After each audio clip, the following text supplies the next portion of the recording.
Michelle just said, we are Los Fuertes because we have so many strengths. And our group is doing the University of Iowa REACH program. My name is Evan Bridwell. I am an industrial engineer here at Iowa, and I'm a senior, about to be graduating this December. I'm Kaylee Webster. I'm an elementary education and Spanish major, and I'm a junior.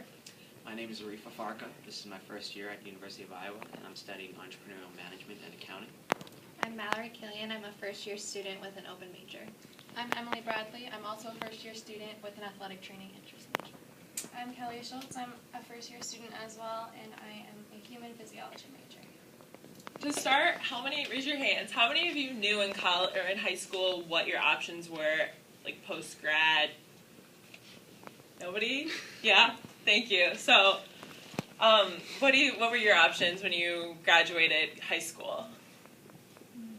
Go to college or not to go to college. So yeah, you know, a lot of us, we knew that, like, you know, we could go to college, we could get a job. Our options were laid out in front of us. There were so many steps in high school of how to, you know, apply for college. And so how sure were you of these options, Andrea? What? How sure were you of, like, being able to go to college? Pretty sure. Yeah, so most of us were pretty sure if we wanted to go to college, we could. And so the problem is students with multiple intellectual and physical disabilities do not know their options post-high school. They don't know if they're going to, most of them would have a difficult time in a regular college setting. And also they have a hard time with getting jobs. The employment rate for people with disabilities from age 20 to 24 is less than half of their peers without the intellectual and physical disabilities. And then the national average for students with disabilities is only 18%. So the REACH program at Iowa it helps with that, not knowing as the students what they should do when they graduate. The employment rate of students in the REACH program is 54% after their first year in the program, and then 81% after the second year. And so we're going to show a video of a student in the REACH program, and he's just going to kind of tell you what he likes about the REACH program and what it has done for him.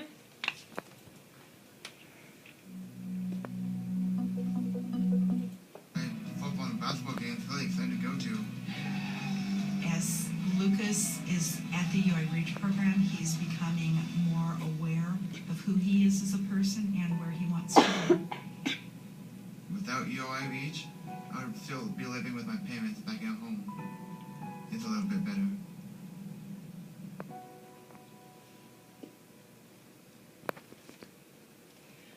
We got the idea of the REACH program from the community service that my softball team and I have participated in this fall. I personally work with the special education program over at Solon, but a group of us we do annual events with our softball team with the REACH students. We had a kickball tournament, and this past Iowa football game, a group of us got together with the kids and we watched the game. So that's kind of how we chose our topic. Okay, so all the information on this slide was obtained from our interview with Alexis Hawkins, who is a Iowa REACH representative. So the students who usually enter the program have multiple intellectual, cognitive, and learning disabilities, and this ranges from mild autism to Down syndrome. The average IQ for a REACH student is between 70 and 90, compared to the average IQ for a non-REACH student, which is between 90 and 110. In the first year alone, there was 25 incoming students, and currently in the whole program, they have about 55 students. It is a 2-year program. However, there is an optional third year available, and about 40% of the students stay. And at the end of the program, the students receive a transition certificate, which is like a diploma. And yeah. The REACH vision is, our vision is to empower young adults to become independent, self-determined individuals who contribute to the community and whose lives are personally rewarding. Alright, so the academic structure for the REACH program really reflects the vision that they have to make students become more independent. As you can see on the schedule to the right, it's a sample schedule of their first year, and they have classes like life skills, health and wellness, and money management, which really kind of help them become more independent. But then they also take more technical classes like computer and technology. And through those classes, they really try to focus on engagement. They do this with small groups, hands-on work, and real-world opportunities, such as community service and other things like career exploration. But they also have personal advising, which is bi-weekly for them. And in this personal advising, they make goals with their advisor, and then they monitor their progress throughout the week and then keep trying to improve. And then the grading structure really isn't much different than, like this class here or any other class on campus. The grades are given in each class, and the key factors that the grades focus on are class participation, in-class assignments, daily homework, and attendance. Passing grades and effort to achieving their goals in their personal advising meetings are a huge part of their graduation and their graduation requirements. And failure to attend class or complete their assignments could result in academic probation or dismissal from the program. So along with academics, there's a heavy emphasis on community involvement. Students in this program live in Stanley Residence Hall along with the traditional students, and they are a part of organized Stanley Courier Associated residents where they assist in planning events. And these events include going to sporting, theater, and other events around campus. And they're also encouraged to join student clubs and organizations, and they do that through the Pick One program, which is just there to ensure that every student is involved on campus in some way. They also work on improving skills such as just how to become more independent, how to be healthy, how to be safe, and how to take care of themselves, along with their civic responsibilities and time management. They also gain skills as they explore the city for work, service, and activities, and by doing so, they gain self-confidence, interpersonal skills, and just general knowledge about the community.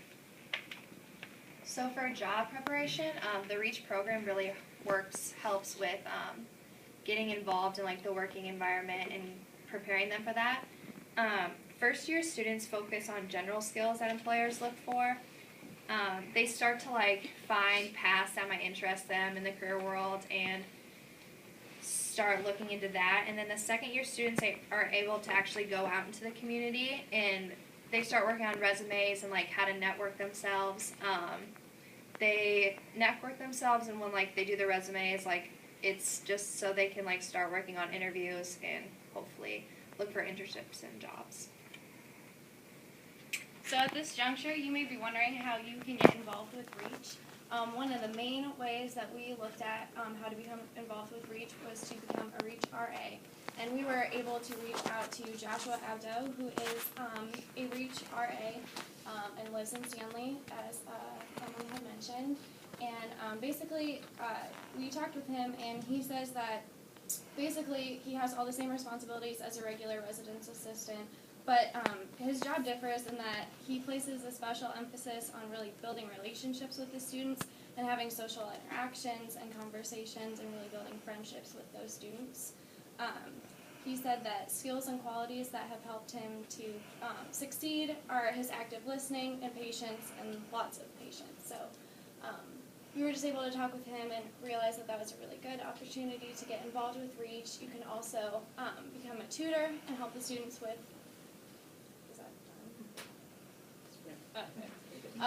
become a tutor, help students with their homework. You can apply for that as well, and then you can also be a volunteer, which you can go onto their website and you can volunteer to help take students to basketball games, athletic events, trips to the mall, out to eat, lots of holiday things. So they're always looking for volunteers and people to get involved with the program. Are there any questions?